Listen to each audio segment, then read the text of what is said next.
Welcome back to Executive Production with CY. I'm Sweets, this is CY. Today is Tuesday, December 30th, 2025, and today we are going to be talking about our new SMS integration that we are building out with InProcess. I'll kick it off by sharing screen. So I'll start with the database. To show. So the overall goal is an artist can send an SMS message to InProcess and we publish it on their behalf. Meet artists where they are, and instead of forcing them to come and visit where we're at. So I'll start with the database. I'll show the full stack of what we're building, and I'll pause at each level to get CY's takes. So the first thing that we did is we built this artist phone numbers table. This is where we store the link between an artist who has an address, a 0x address. This is my external wallet. This is one of my dev's external wallets, and then these are our phone numbers. He's got a Russian phone number. I've got a US phone number, and they both have a verified true and a created at. This is how we store that link between an artist and a phone number. I didn't think of any other way we could do this other than using a database, and we tried to keep it as simple as possible. Any questions or feedback on how we're storing the connection between an artist and their phone number? Nope, it makes perfect sense. Needs to happen. So coming a step from here, I'll take us to the front end and then start working backward. What artists will be able to do is go onto their profile page, and then just like they have for a wallet, they'll have a phone. So you can connect to an external wallet and you can connect a phone number. I've already connected mine, but let's go through the process like I haven't. If I click disconnect, any artist can click disconnect. This is my first time testing this. And it seems like this button might not work. And if it doesn't work, I'll manually go around it.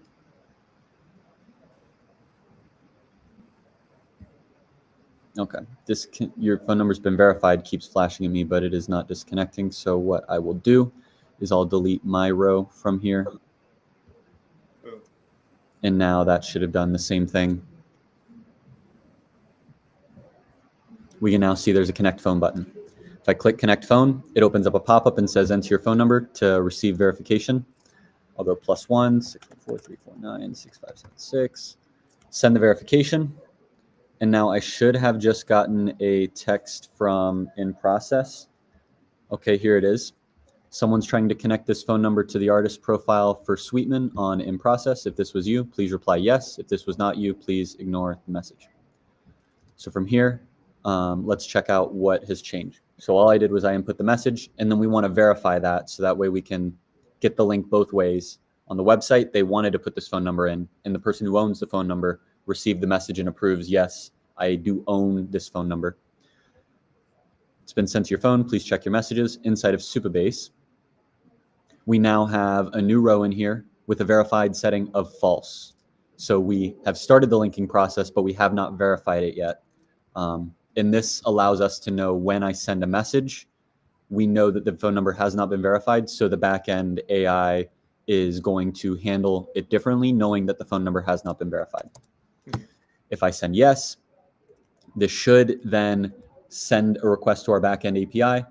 Backend API verifies the sending information, and then it should update the status in Supabase, and then it should reply giving a confirmation message. We have not done the confirmation message yet, so I believe all that's happened is this should flip from false to true. And then on the front end, it then says your phone number has been verified. The pop-up that was polling is now gone, and now we have linked a phone number successfully. Awesome. Pause there. Questions, feedback, comments? What are we using for the mechanics of sending the text back and forth and parsing the responses? Great question. So those are two different pieces. One is Telnix.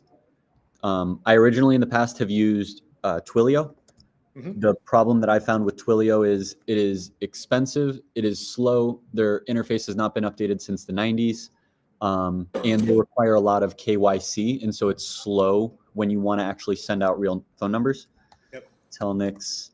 I used AI to find Telnix, and it was pitched to me as it is a lower cost, newer version of Twilio. So we pay for messages. Where's messaging? Messaging API. We pay 4 cents, or I'm sorry, 4/10 of a penny for every outbound and 4/10 of a penny for any inbound, plus carrier fees, and carrier fees are also less than a penny depending on the carrier. Biggest carriers like AT&T, 3/10 or 7/10 of a penny. Verizon, 4/10 of a penny. What's your mobile network, if you don't mind me asking? T-Mobile. And so T-Mobile that's- is 3/10 for SMS. If you send us an image to do your post, that'll cost a penny. So every time CY posts, in process is covering 1 penny for that text message that you sent us. Yep. 0.0004 cents for that inbound message, 0.0004 cents for the outbound message. So probably per thing that we're posting just on the SMS side, we're probably spending about 2 cents per message that CY as an artist is sending to us, which Great. for me feels negligible for now. Yes. And this is, if you scroll further down, does it cover international carriers, or is that under the carrier group category in here? They do different things based off of the carrier, and then based off the country. They have it up here, their country Okay. dropdown. My dev is sending from a Russian number. Yep. And so one observation that we had kind of early on, not numbers, messaging, reports. So originally we were sending like 2 message parts, and we were spending $1.28, Ooh. which if you divide 128 by 2, that's like 64 cents. That's 64 cents per message, which didn't make sense to me. Mhm. And so yesterday I had reached out to Telnix and I was like, why are we getting charged 64 cents per message when clearly on your website it says it should be 4 cents? And then support ended up telling me, if you scroll down in this drop down and go to Russian Federation, you can see that it is 64 cents per message part. So depending on the country, it is That's- way different pricing, Right. drastically increases for some countries like Russia. Yeah. Yeah. Wow. Okay. And for the, how about for the Latin American countries? Yeah, let me just, so where I'm based in Colombia, usually, let's see what those are. Colombia, 4 cents. So still an order of magnitude higher than United States. Let me check Argentina. Even higher than Colombia. 8 cents, getting close to 10 cents. I'm not sure how we feel about 8 cents per messaging. That feels like a lot to me. Well, if we don't have a lot of like transactional conversation, then it's not a big deal for sure. Yeah, But yeah, it's something to keep in check as we build out this feature. agreed. My current thinking is text messaging should only be for US for now. Mhm. That way we keep our costs low. And if other people in South America or other countries want it, the lowest lift is we build it into a different messaging app like WhatsApp or like Telegram, where Telegram's particular is very easy to integrate and it's free. So that would allow anybody anywhere in the world, and then we can to send messages conversationally like they would in SMS, but it's not as native and natural as SMS messages are that come natively to your phone, no external app required. Right. Right. Does Telnix have, not to go off into the weeds, but like RCS messaging? Does that connect? Is that implied by SMS, or do they have specific handling of RCS messages? I am not certain what RCS is right here. Yep. What is RCS for? So small- RCS, like I've noticed, it's sort of this, it's a protocol that sort of crosses the Android and Apple ecosystems, where you can have higher fidelity images thrown across the 2 different sort of platforms. So at the point where you might text a photo through iMessage or an Android phone to in process, RCS would be the ideal protocol by which to keep that message in good fidelity when it gets posted. Okay. It does look like they do offer it, and it's 20 cents per starting cost of 20 cents per messaging. Mm-hmm. Okay. Let me quickly look it up on Twilio what their price is for RCS. RCS business messaging. You gonna tell me the price, or you only gonna give me a bunch of? Like, call a representative. Yeah, that's what I'm thinking they're gonna give me. Would it be inside of their messaging? Or let me just go to all pricing. RCS. View RCS pricing. That looks really low. I mean, that's way lower than what Twilio, I'm sorry, what Telnix is 20 cents per RCS. And it does say starts at, so that's the same as, so Right, tell, its point, yeah. What is in the Russian Federation? exactly. Telnix is 0.004 to send or receive to start. So half of what Twilio's is on SMS, but on RCS is the same price as SMS for Twilio. So I'm open to saying we made a misstep on Telnix versus Twilio. Well, I certainly at this stage, I feel like we should just be building, and then when we scale, then we may consider like messing with the layer of like the provider that we use for the actual messaging. But for now, with US and SMS and MMS being like the easiest way to just like build and feel, I think we can come back on a second pass to basically say, okay, what is the right provider now that we've built the thing that we want to be using? Agreed.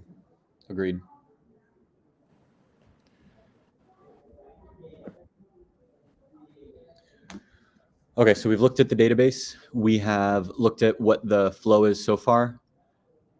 We have kind of looked at, here's Telnix. So in Telnix, we have registered a phone number. Phone number is 1-808-353-0994. I picked this because I liked 808 being in the number. Oh yeah. Music kind of related. That, I guess, is Hawaii. Yes. But it costs us $1 per month for that number, which is the lowest cost I've seen to be able to have a phone number. So if we want multiple phone numbers, or we want phone numbers in different area codes on Telnix in particular, you pay $1 up front, and then most of these are $1 per month. So Right. we can switch out phone numbers whenever. And unlike Google, that likes to flag us for spam, SMS is another platform, and there's, as far as I know, no Google type person that's going to flow up a flashy, like, this is a deceptive page type of thing. Right. Any other questions or comments on Telnix? I'm not confident here, and you asking questions about RCS is making me think maybe at some point we switch out over to Twilio. But I agree with you that right now, building until we get to a point where artists can test and we can get a better whole picture is best. Any thoughts or questions or feedback on Telnix? No, I think this is a great place to start from.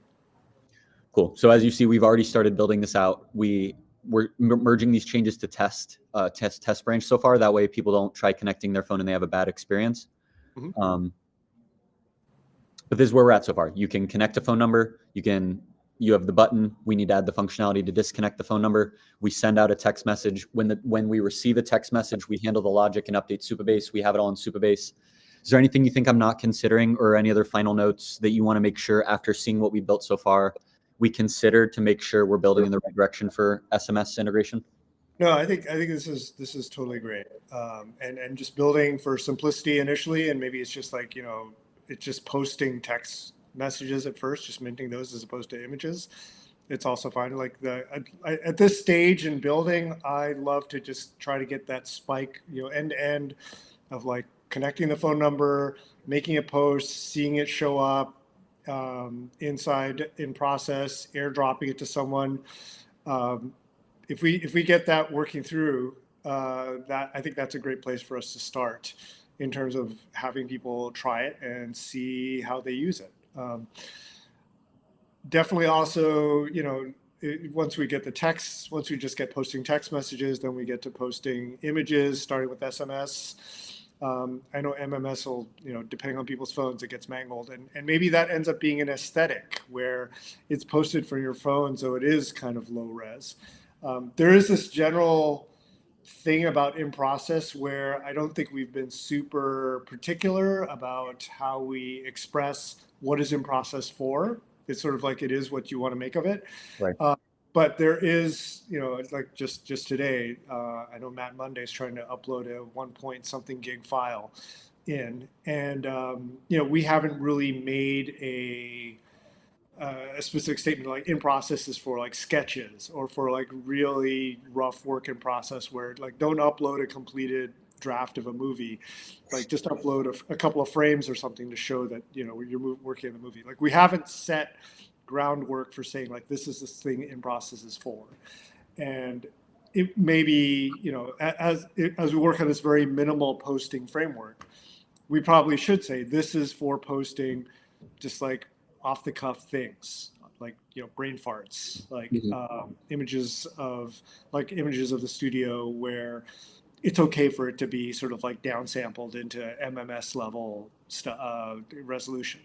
And I think that we'll find out as we start using it, like what is the aesthetic of the mobile post, and is it the same as what we want for people who are posting from the website? Like all these things are kind of up in the air, and that when we build it and we play with it, that informs the aesthetic and vibe of like how we want people to use in process, or how people want to use in process, where we kind of eventually sort of like not focus on a sort of like a median, but I think in process will find an identity of what it means to show work in progress.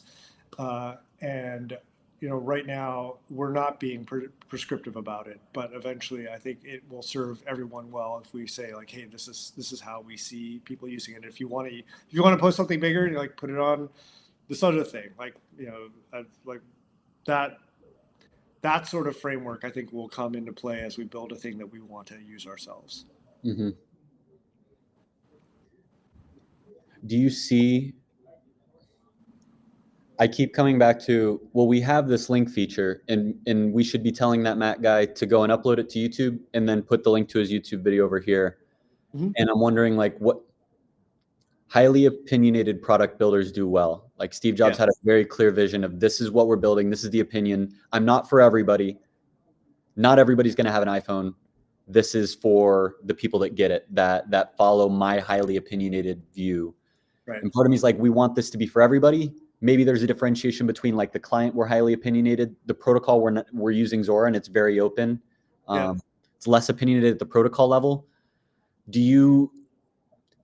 Where do you fall on like, should Matt be able to upload that to YouTube and we kind of guide him to upload to YouTube and the link, or we become more opinionated on what you're saying of like, this is for the process, this is for the sketch, this is not for completed works. Go somewhere else if you're trying to upload a big thing. And if you figure out that you can link it, great, but we're not going to kind of talk about that very big because that's not our main focus. Yeah, so the way I've been trying to think of it lately is in the context of Topia. Because Topia is this sort of like world of worlds, and in process is part of how Topia wants its audience to understand the artists who are on Topia. Mm-hmm. And so normally when you if you think of Topia as a label of sorts, then, you know, you compare it to a record label today. Record labels only sort of ship albums and singles and, you know, like completed polished works. Mm-hmm. And I think Topia, incorporating in process, wants to show, hey, artists are not just about completed works. Artists are doing stuff to get to those. They're experimenting. And so the way in process is represented in Topia is like, there are the polished works in Topia, and there are also the in process sort of vibe in Topia. And so in that context, I think of in process as like, this is just like these are rough drafts. This is showing that you're in the studio doing something. This is a partially written, you know, set of lyrics that you might use later, but for now you're just throwing it out. Those are the things that I think end up representing an artist's process. So, I mean, that's how I see in process being used in the context of Topia. But there's, you know, obviously larger drafts for things that are, you know, fundamentally larger, like a cut of a film, as opposed to a bounce of a track. Like you might put a bounce of a track on in process, mm-hmm. but like a cut of a short film that's 10 minutes long, that's sort of like pushing the limit of what I feel like it's arguably something that's in process. And yeah, and this is the sort of thing where like I feel for practical reasons it doesn't make sense to put giant files on in process because no one's going to watch that all the way through. Whereas someone might listen to a rough cut of a song, like Mm. about a song. But I don't know. This is like where I don't have an answer because I'm speaking speculatively. Right. But I know that there's practical, technical reasons why we want to hedge on that right now, just like dealing with larger files because films are large files. Hmm. Um, so yeah, I guess all that to say, I do think that there is I have a opinionated view on what should be in process in terms of like the state of the artist's work. Hmm. But as far as like, how people who come into Topia to see things in process, I don't think anyone's going to sit there and spend a whole bunch of time listening to an entire bounce. Yeah. Or watch an entire rough cut of a short film. Yeah. I totally open to changing my mind later. But I would say like, yeah, maybe somewhere when we come around to revamping the in process website to sort of like show a stronger point of view of how we want people to use it, we do direct people like, hey, if you've got a film to upload, host it someplace else and then throw a link to it, or just take a frame from that film or a couple of frames, or downsample it radically to put it on in process. Right. In the last couple seconds we have, I wanted to share one thing that has been fully delivered to production. We now have this admins tab, and this allows you to manage admins on a moment. So if you want to add more collaborators, you can put in an ENS or an admin name here. You can put in cxy.eth. And then this gives you admin permissions. This moment should then show up in your mutual moments. That way you can also administer this moment so that you can come in, you can change the media, you can change the sale information, you can change the airdrop for this specific moment. And if I decide, hey, CY did his work, or we have had a falling out, no longer belongs on the moment, I can delete your permission. No pop-up signatures are required, and then we remove. And all these things happen on chain in the background. Adding the permission, removing the permission, all of those are enforced in Zora's original contracts, admin permissions. Great. And I presume the person who made it they can't end up removing themselves accidentally as admin, or do we have a fail-safe there? Right now, that is an edge case that we're working through. I wanted to test that. We have not been able to test it yet because some of these admins are on token ID 0 to represent the entire collection. And right now, it'll tell you that we successfully remove all the admin. It's giving false positives on some of these, where I just tried to remove all 4. It'll tell me it removed all 4, but then I'll refresh the page and they'll still be here. So there are a couple bugs on the edges of this. The next step is on the create page right now. So I was able to delete all of them except for these 2 that have token ID 0. This is my smart wallet and this is me. I don't think we should be able to delete either of those. This was actually a question I had. So is your view that a case I'll plan in your head before asking the question is, an artist like Cab comes to me and says, hey, I see you guys have collections now, but I just published all these individual PFPs as their own collections. There's 10 collections instead of them all being in one. How can I merge all these together? Maybe one of the solutions is she deletes it, she removes herself as admin, that token then becomes isolated, and she recreates the same stuff inside of a new collection. In that case, we might want to delete everybody. The same token, if I just did what I just did and accidentally clicked all the trash cans, nobody has access to this moment. What if that was an accident and I actually want to get ownership back, but now it's lost into the ether? Do you have any thoughts on having the ability to delete myself or my smart wallet as an admin from a moment?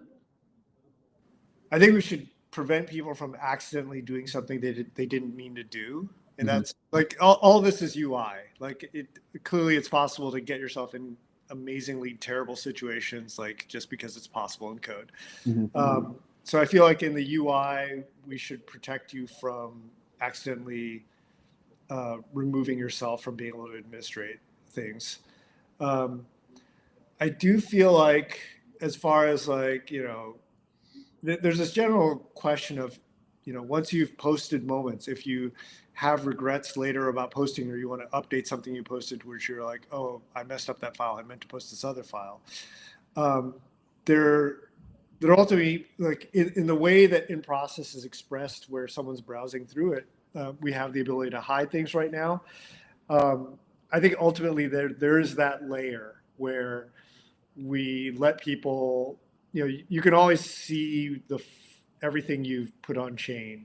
Yeah. But there's ways for you to articulate which ones you don't want to have visible. I don't know if that means, like, do we orphan things? Like, what on the back end does it mean to say, like, hey, that's not visible? I don't have a strong philosophy on what that should be, other than, in process will have its own way for people to navigate and browse what people's processes have been.